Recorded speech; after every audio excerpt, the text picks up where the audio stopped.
So if you saw my previous video, you probably noticed that in my intros I usually showed my live wallpapers, and you probably wonder how can I get those. The first thing I have to say is that for my live wallpapers I mainly use Wallpaper Engine, which is an application that you can get on Steam, but you have to spend some money for it.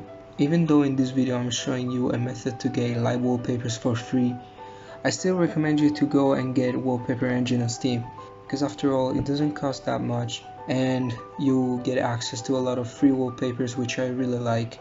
Now if you don't want to spend money on that, I'm gonna show you two apps that you can use for your computer to get live wallpapers. The first application is called Lively. Here I am on my browser and I'm searching for Lively wallpapers. You can actually download it from the internet, or you can go to the Microsoft Store and we can download it, and you get this screen. Here it asks you if you want to start Lively once Windows boots. I'm gonna check this on and then just press OK. So here you have already a bunch of wallpapers. To test it out, you can simply click on one of these and there you have it. Okay, once you close Lively, to open it you can just go here and click on this icon and just open it.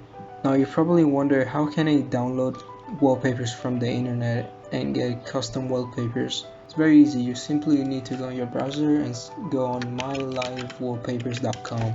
Here you pretty much have access to a lot of wallpapers. I'm gonna choose one, such as this one, and then download it for desktop.